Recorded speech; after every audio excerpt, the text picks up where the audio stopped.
un acta protocolizada, un documento jurídico con total y plena valía, mediante el cual, nuevamente sobre lo que les decía, las provincias de Tacna y Arica que seguían en debate, que no habían sido discutidas, Chile se compromete a negociar con Bolivia para, sin afectar, la primera vez que se menciona con toda claridad, sin afectar el régimen establecido por el Tratado de 1904, conceder a Bolivia un acceso libre y soberano al Océano Pacífico, sacrificando, decía textualmente ese documento, una parte importante de la provincia de Arica, una de las dos provincias cautivas, como llaman en el Perú, que estaba todavía en definición. Es un documento que, más allá del reclamo boliviano que se da ya en la época de Sánchez Bustamante, se consolida como un documento, un acuerdo suscrito por las partes, mediante las cuales surge o resurge, diremos, lo que ya se había dado antes del Tratado de 1904. Estamos hablando 16 años después del Tratado de 1904. En 1926, 6 años después, Bolivia intentó una revisión del Tratado de 1904 ante la Liga de las Naciones durante 2 gestiones. Grandes hombres como Florencio Sanabria, Félix Avelino Aramayo, Franz Tamayo participaron en esta cruzada. El proceso, que no era un proceso judicial, sino era una solicitud ante la Liga de las Naciones, no prosperó como se quería, pero fue el momento propicio para obtener una serie de promesas unilaterales que, más allá de los documentos, tienen un gran peso jurídico dentro de los actos jurídicos de reconocimiento que Chile ha hecho en favor de Bolivia. Pero en 1926 hubo una situación especial en la que un tercero, el árbitro nombrado por las partes para la solución del conflicto entre Perú y Chile, los Estados Unidos, y particularmente su secretario de Estado, Frank Kellogg, interviene y le da una característica especial a la demanda boliviana.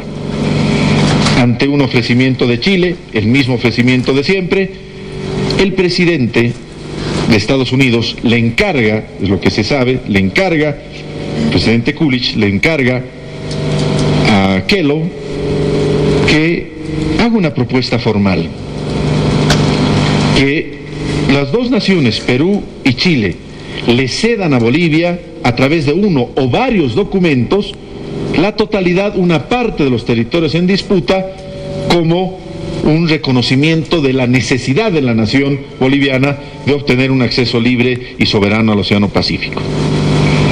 Chile acepta en 1926 esta propuesta y Bolivia la acepta. Es decir, hay un ofrecimiento de un tercero, de un árbitro, que es aceptado por las partes con una gran connotación jurídica.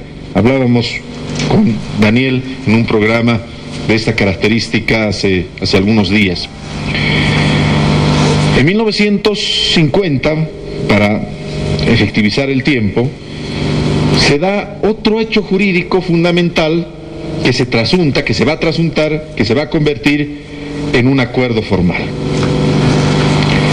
Entre el 1 y el 20 de junio de 1950, las dos naciones suscriben un documento, un acuerdo, a través de 2 notas reversales, negociadas previamente, registradas actualmente en la Cancillería chilena, mediante las cuales Chile se obliga formalmente a entrar en negociaciones con Bolivia para que Bolivia obtenga un acceso libre y soberano al Océano Pacífico.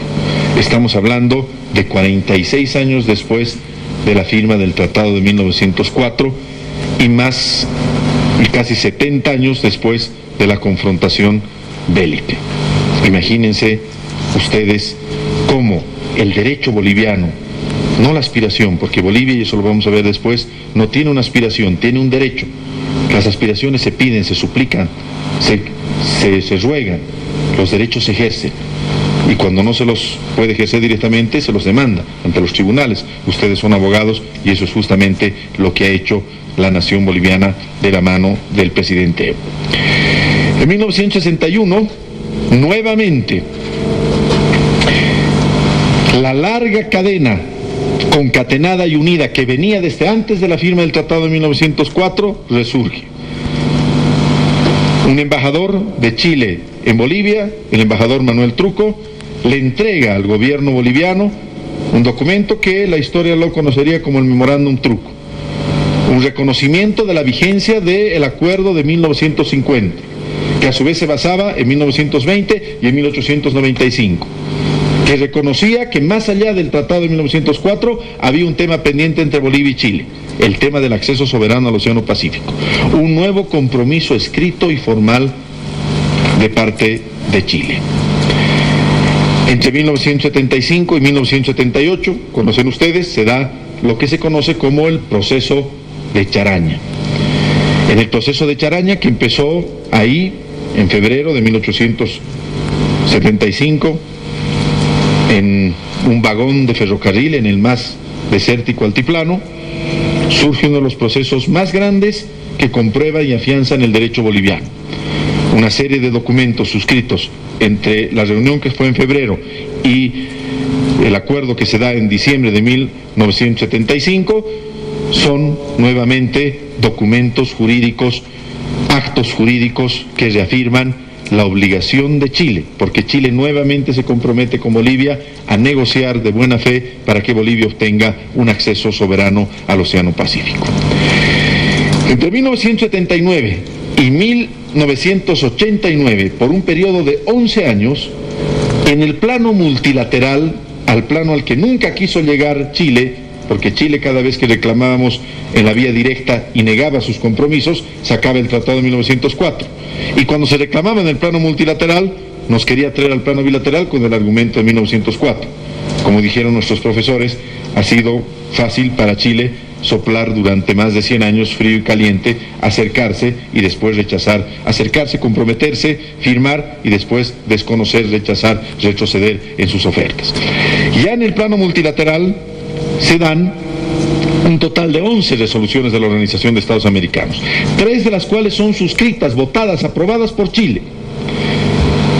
Y estas declaraciones declaran de interés hemisférico el tema de la mediterraneidad de Bolivia, la solución de la mediterraneidad de Bolivia, la cual debe darse por un acuerdo negociado entre las dos partes, al cual Chile acepta firmando 3 de estas resoluciones.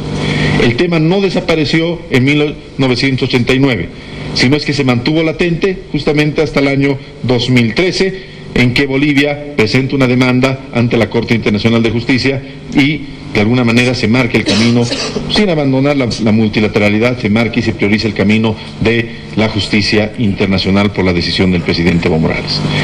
En 1987 hay nuevos acercamientos, lo que se conoció como las negociaciones del enfoque fresco, una propuesta, una recepción y después nuevamente un retroceso de parte del gobierno dictatorial de Chile, el gobierno de Pinochet y su canciller del Valle.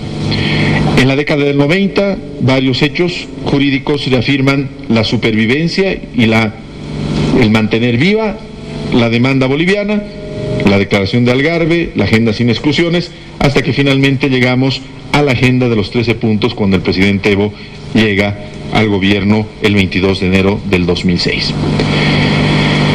Cuando el presidente Evo llegó al gobierno, ocurrió lo que había ocurrido siempre entre Bolivia y Chile. Un nuevo gobierno de Bolivia, con mucha legitimidad, un acercamiento de parte de Chile, se incluye en la agenda de los 13 puntos, el punto 6º es el punto de la agenda marítima, se hacen negociaciones reservadas, se avanza en las discusiones, pero al momento de concretizar las ofertas, nuevamente ocurre lo que había ocurrido muchos años atrás, en 1920, 1926, 1950, 1975. Chile retrocede.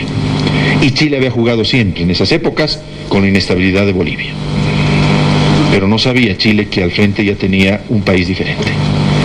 Una nación grande, una nación que empezaba a confiar en sí misma, una nación que tenía una gran estabilidad política, social y económica. El presidente Evo ha visto al presidente Lagos, a la presidenta Bachelet, al presidente Piñera, nuevamente a la presidenta Bachelet y nuevamente ahora al presidente Piñera. Y el presidente Evo sigue el mismo. Ya no nos pueden contar cuentos. Ya no pueden actuar soplando frío y caliente como lo hicieron en el pasado. La presidenta Bachelet, antes de cumplir, le dice una serie de excusas al presidente Evo y le dice: mira, son las elecciones, esperemos el próximo gobierno. Llega el presidente Sebastián Piñera. Las ofertas no llegaban. Chile no sabía qué hacer. Y el presidente Evo le dice al presidente Piñera: voy a esperar hasta el 23 de marzo que llegue una oferta. Esa oferta no llegó. Y Bolivia cambia el curso históricamente, inéditamente. Y más allá de lo que ocurra en los planos histórico, político y jurídico, lo que hemos hecho, lo que ha hecho el presidente Evo, será algo que quedará grabado en la historia de esta maravillosa lucha de la nación boliviana por su reivindicación marítima. Bolivia, como mencionaba el procurador, como nunca antes, toma en serio el tema jurídico. Se crea la Dirección de Reivindicación Marítima, se trabaja durante 2 años, hay muchos abogados que participan, ahí está el doctor Walker San Miguel, fue uno de ellos. Desde diferentes visiones se construye una demanda, reitero, certera en lo jurídico, en la que se conjuncionan de manera extraordinaria el derecho y la justicia. Esa demanda, después de 2 años de trabajo, después de consolidar un equipo nacional e internacional, un equipo internacional que, como lo explicaba el procurador, a diferencia de Chile, no es un equipo llave en mano, no es un equipo que se contrata, es un equipo de gente que comparte la justicia y la razón de la causa boliviana, que más allá de su gran currículum y su vasta experiencia en la Corte Internacional de Justicia, comparten de tal manera lo justo, lo correcto, que llegan a derramar lágrimas, como lo hizo el profesor Antonio Ramiro Brotons en una entrevista que me imagino que ustedes han visto. Esa calidad de ese equipo finalmente construye esta demanda que sorprende a Chile, que lo molesta a Chile.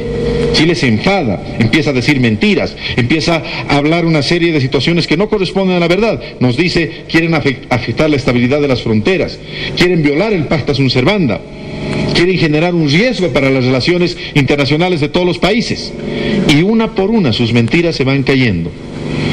En su desesperación, Chile presenta una absurda objeción a la jurisdicción y utiliza como escudo 1904, y se equivoca y se suicida, porque la defensa en base a 1904 se le cae en la sentencia histórica del 24 de septiembre del año 2015, un día que quedará grabado para siempre en la memoria positiva de la nación boliviana.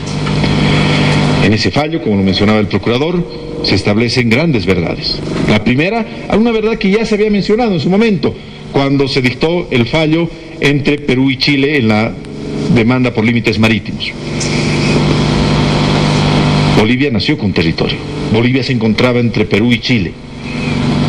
El uti possidetis juris, al que hacía referencia al principio, quedó establecido y registrado en la Corte. Y el fallo sobre jurisdicción, que por 14 votos contra 2 rechaza la petición chilena, incluso esos 2 votos no eran contradictorios, tenían criterios diferentes, por eso en algún momento se puede decir que casi por un criterio colectivo rechaza la objeción chilena y dispone a asumir competencia finalmente sobre el fondo de la causa. Un segundo elemento central es de que establece ese fallo sobre jurisdicción, el párrafo 50 del texto que les hemos entregado. El tema del acceso soberano de Bolivia al Océano Pacífico no es un tema ni tratado ni resuelto por el Tratado de Paz y Amistad y Límites de 1904. Ese es el más grande reconocimiento a que la razón la tenía siempre la nación boliviana. Una cosa es 1904 y otra cosa es el derecho de obtener un acceso soberano al Océano Pacífico. Dicho en el párrafo 50 de la sentencia sobre jurisdicción de 24 de septiembre del año 2015. Y tercer elemento, la Corte reconoce que existe un tema pendiente y en función de eso asume competencia para conocer el fondo de la causa. Fondo de la causa que es conocido a través del procedimiento que ha mencionado el procurador y que concluye finalmente con las audiencias orales que se llevan adelante entre el 19 y el 28 de marzo, en las cuales Bolivia, la nación boliviana, esta nación diferente, esta nación que cree en sí misma, esta nación estable, puso pues de manifiesto la verdad. Y hay algunas personas, algunos gobiernos, no hablo del pueblo chileno a quien respetamos profundamente, pero algunas oligarquías y algunos gobiernos que no aceptan la verdad. La molestia, el enfado de la gente de Chile, de la delegación de Chile, las declaraciones durísimas, incluso de su presidente, que reivindica un acto de agresión criminal que se dio en 1789, no son más que muestra de esa desesperación, preocupación, de ese no entenderse, no encontrarse a sí mismo que Chile mantiene desde que se presentó la demanda hace 5 años. Chile es una nación que siempre ha visto a Bolivia como un pueblo, como un estado inferior, y le duele, y le cuesta, y lo reconoce finalmente, como lo hizo Claudio Grossman en su discurso final, reconocer que hoy Bolivia es una nación diferente. Esta es la historia de este proceso, tratado de resumir en 30 minutos a lo que debía explicarse quizá en varias horas. Pero ahora permítanme, sean gentiles conmigo, dejarme referir brevemente al derecho. Al derecho, lo que estudiamos nosotros, lo que es nuestra profesión.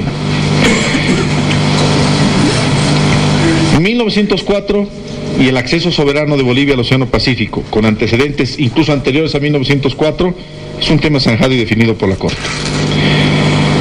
Chile, al perder el argumento en 1904 en la sentencia de jurisdicción, se ha visto desprotegido y desesperado, y ha intentado una y otra estrategia de defensa, todas fallidas.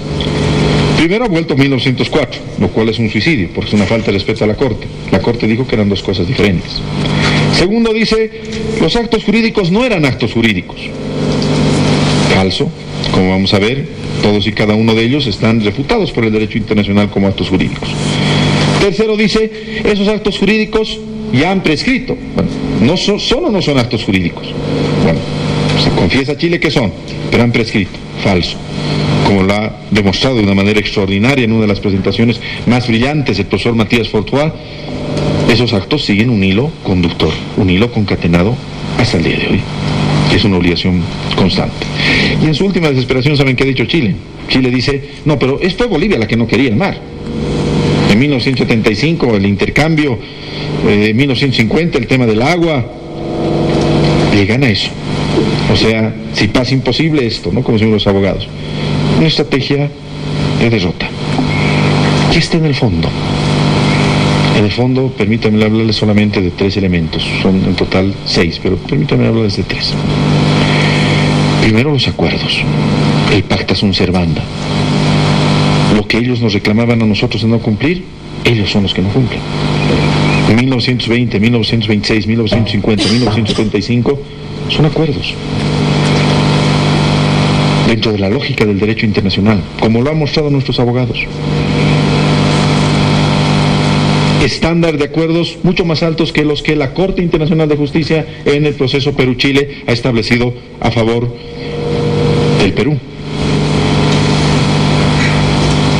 Tienen que cumplir lo pactado. A ellos se les aplica el pacta sunt servanda y el promisio sunt servanda. Segundo elemento, más allá de la grandeza de un acuerdo, la grandeza jurídica de un acuerdo, están las promesas unilaterales. ¿Puede un Estado decir una y otra vez que va a entrar en negociaciones para un fin determinado, con un plazo y un objetivo determinado, y después no cumplir la palabra empeñada? Hay mucha jurisprudencia en la Corte. Bolivia ha presentado abundante jurisprudencia. Pero les voy a contar solamente de un caso, estimados amigos, el caso de los ensayos nucleares. Francia realizaba ensayos nucleares en el Pacífico Sur, en la Polinesia.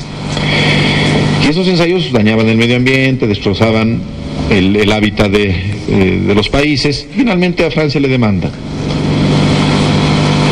Y le demandan para que deje de hacer esos ensayos nucleares. Yo voy a tratar de ser también lo más breve posible. Voy a dividir esta charla en 2 partes. Voy a hablarles un poco de historia y un poco de derecho, y vamos a tratar de conjuntamente con ustedes, sacar algunas conclusiones.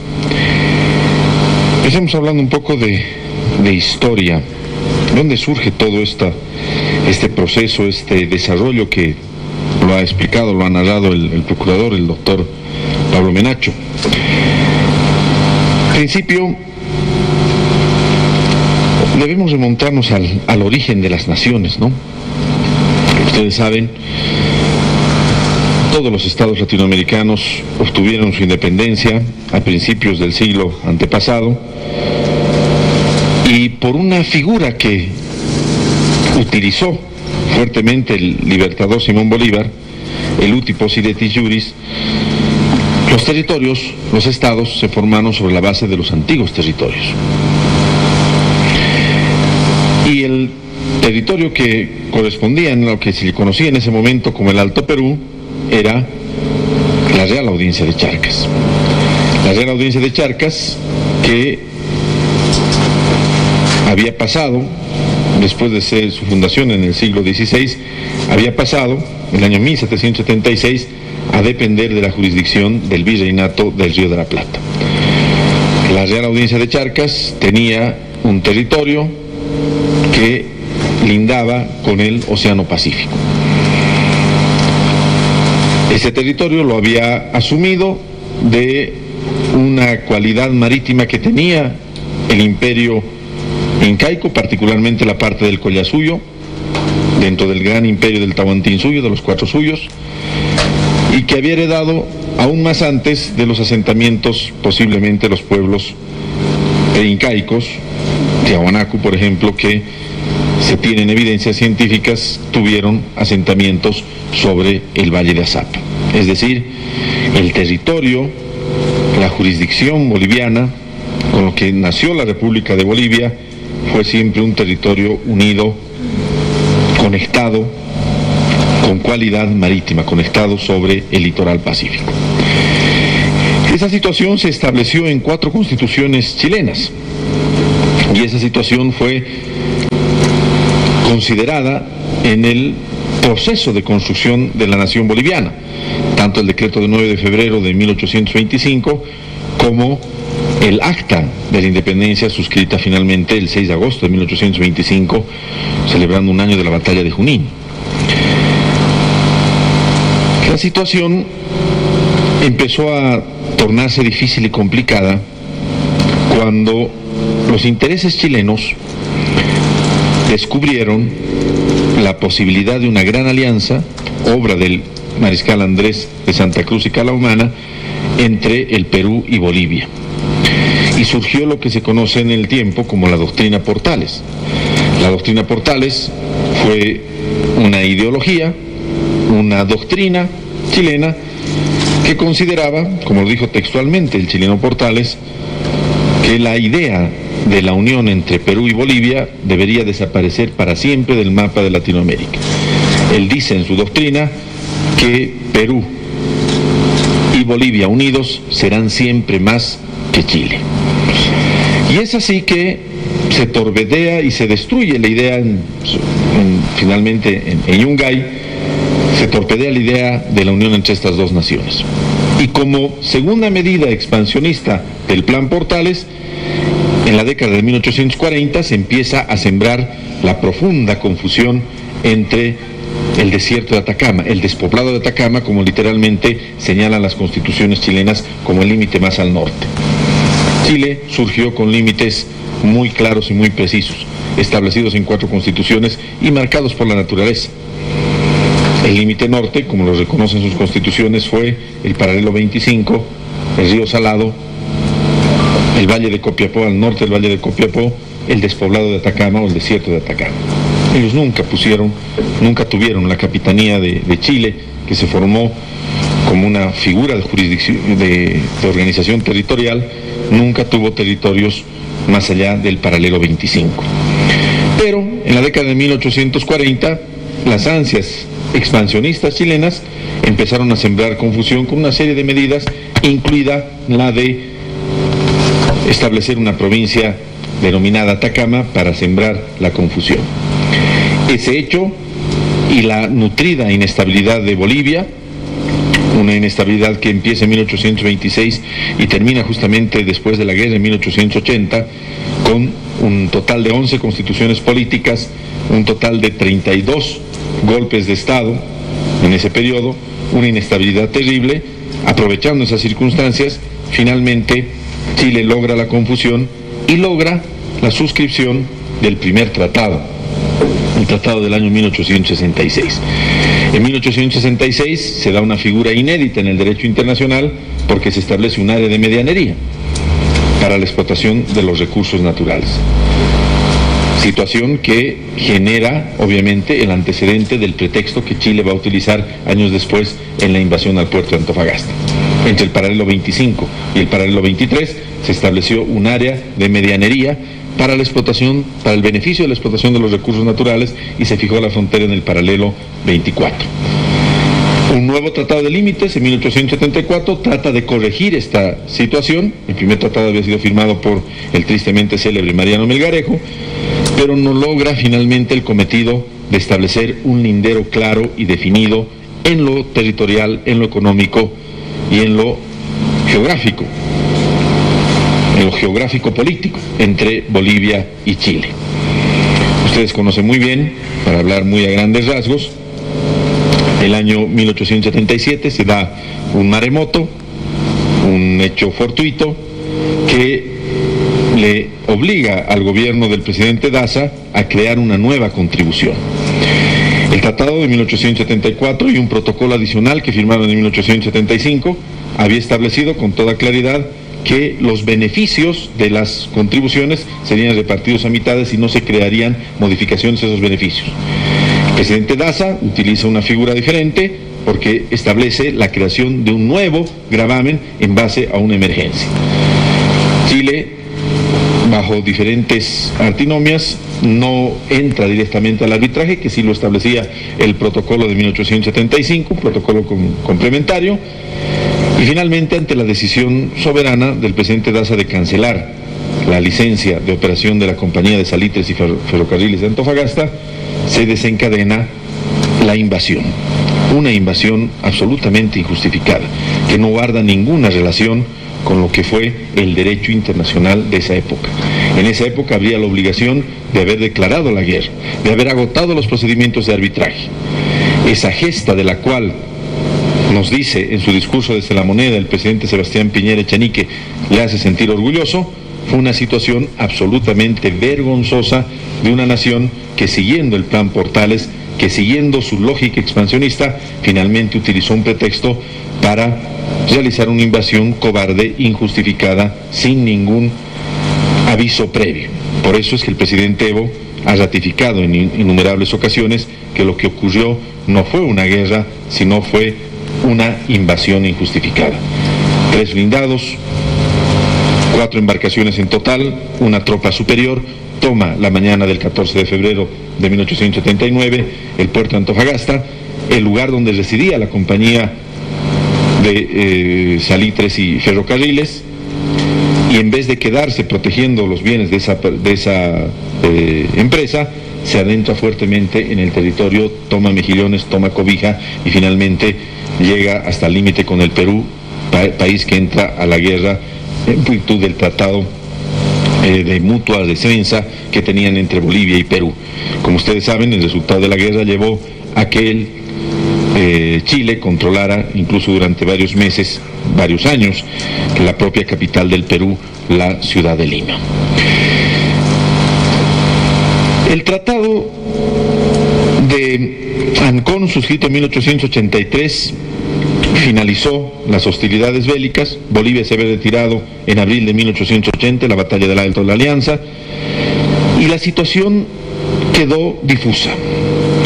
En 1884 se firma un pacto de tregua bajo la amenaza de nuevas hostilidades. Primera situación injustificada, primera situación impuesta, primera situación condicionada por los hechos.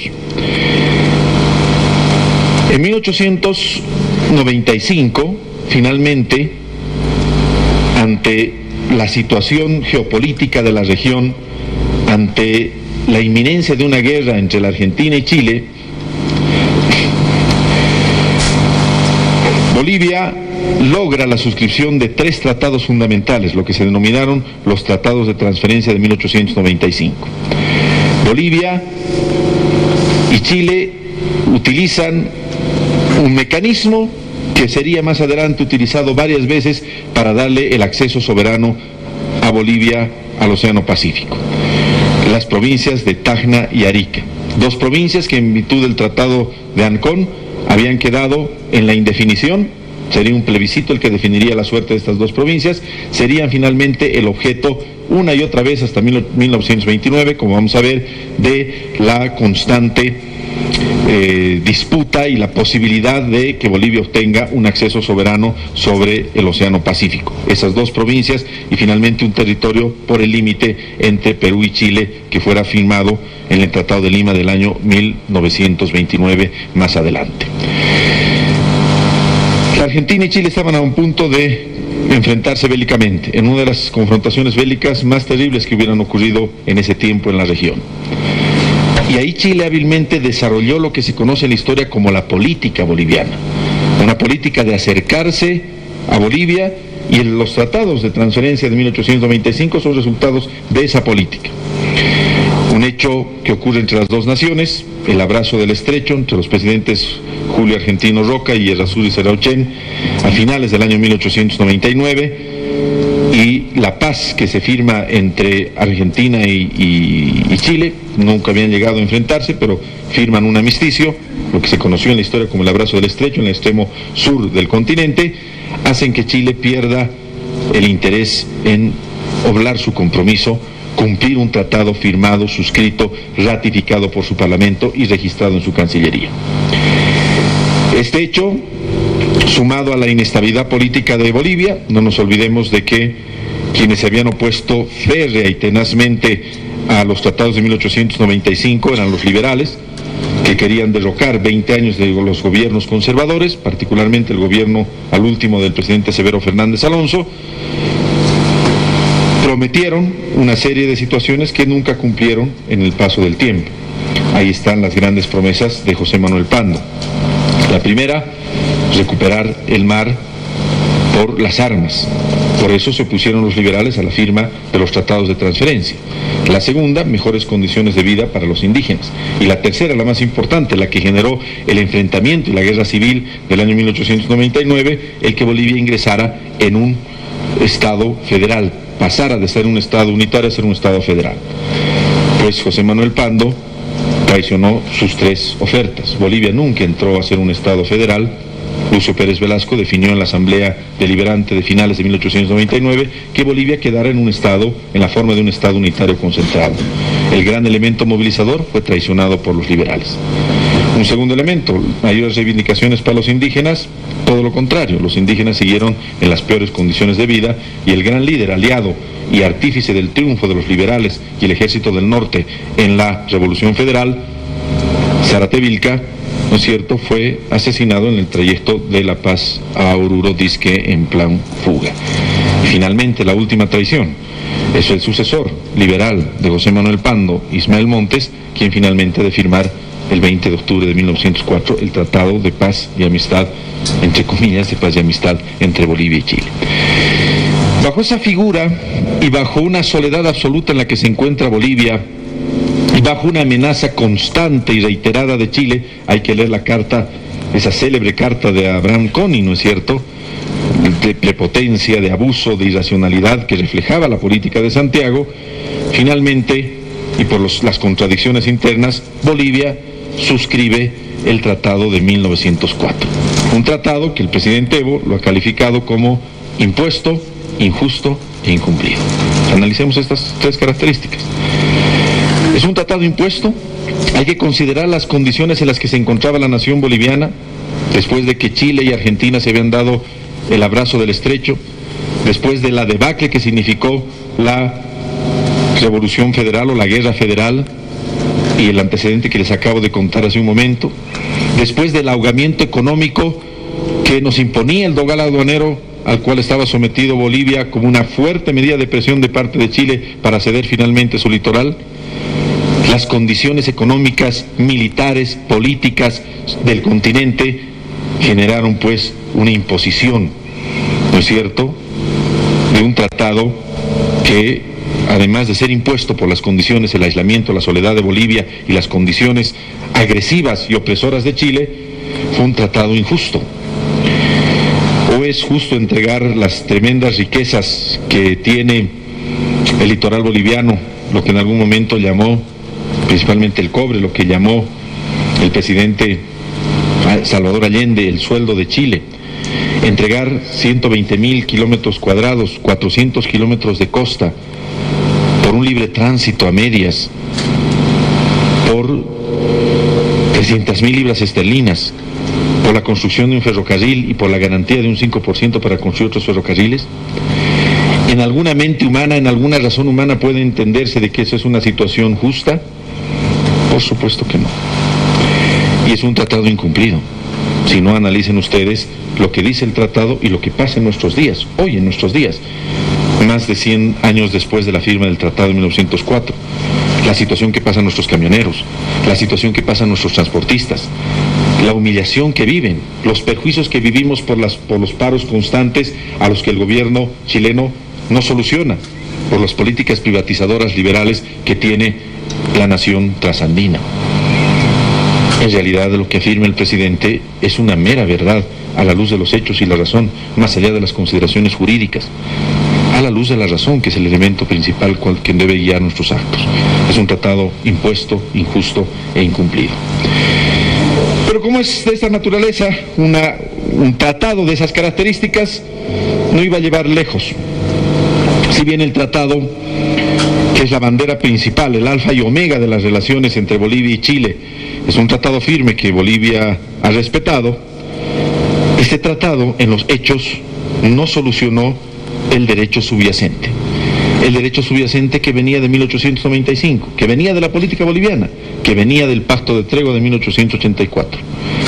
Bolivia ya, en el año 1910, reclama a través de un célebre documento, el Memorándum Sánchez Bustamante, el derecho que tenemos de obtener un acceso soberano al Océano Pacífico. Pero el elemento clave que nos interesa para llevar adelante esta demanda que ha narrado el procurador está en los reconocimientos de Chile, en las acciones de Chile, en todo lo que Chile ha generado jurídicamente y que significan la sólida base de una demanda que el presidente Evo Morales ha presentado un día como hoy. Hoy día es 24 de abril.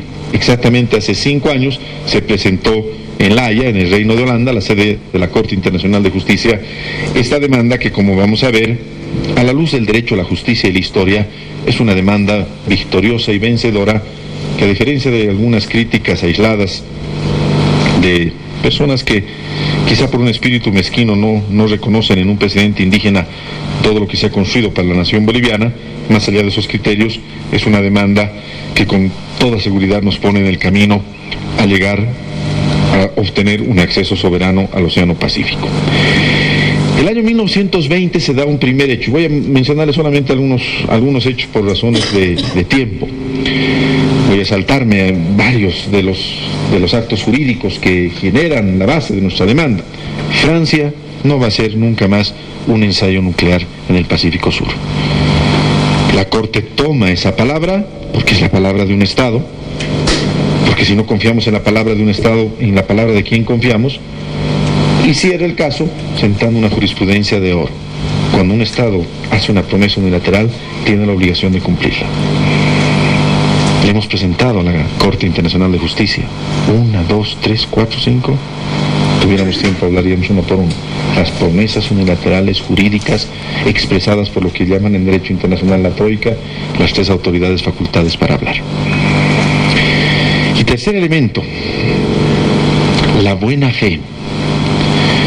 La buena fe es la base de la vida del hombre en sociedad, ¿no? ¿Cómo basamos nuestras relaciones familiares, nuestras relaciones laborales? ¿Cómo las basamos? Me pide el doctor Gutiérrez Ardán un documento escrito que yo me comprometo bajo garantías de que yo voy a venir a dar una conferencia acá. No, todo nos basamos, todos nos movemos dentro de la buena fe.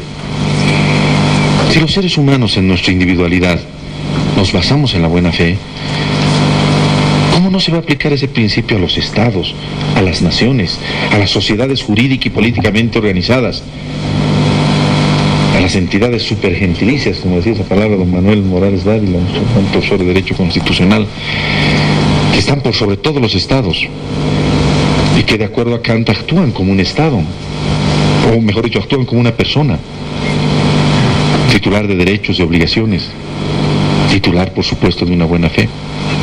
Esa buena fe que viene desde el derecho romano, desde la bona fide, que es la construcción, el cimiento fundamental del derecho. ¿Puede un Estado decir lo que quiere y después retirarse?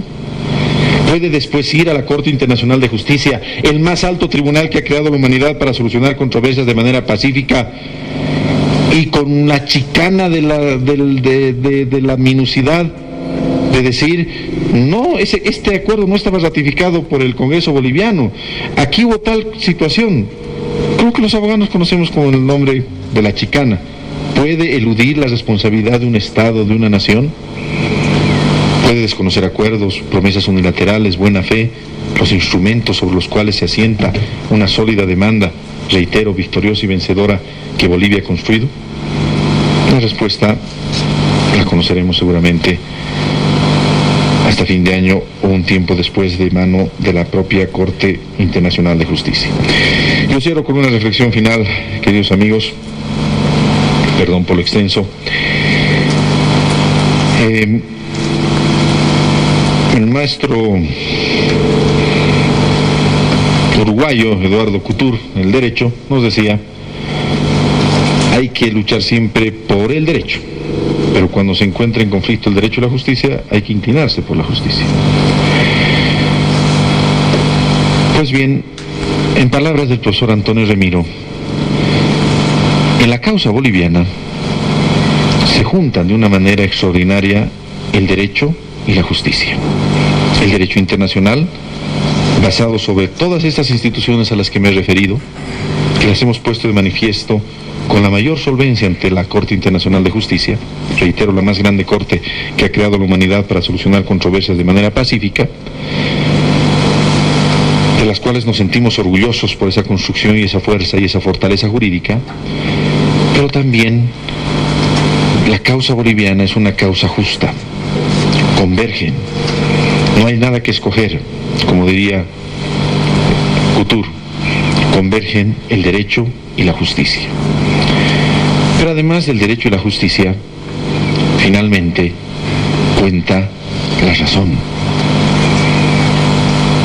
No es razonable, como lo ha planteado el profesor Payam Akabam, ¿no es razonable acaso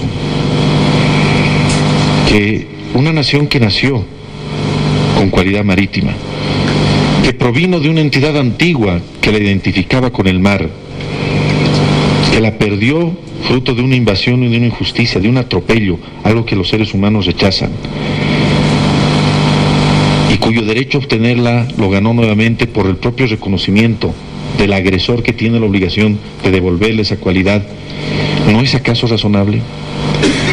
¿No será esta la razón para que intelectuales, presidentes, primeros ministros, hasta el Papa Francisco, la máxima autoridad moral que existe en la humanidad, se hayan manifestado a favor de la causa boliviana?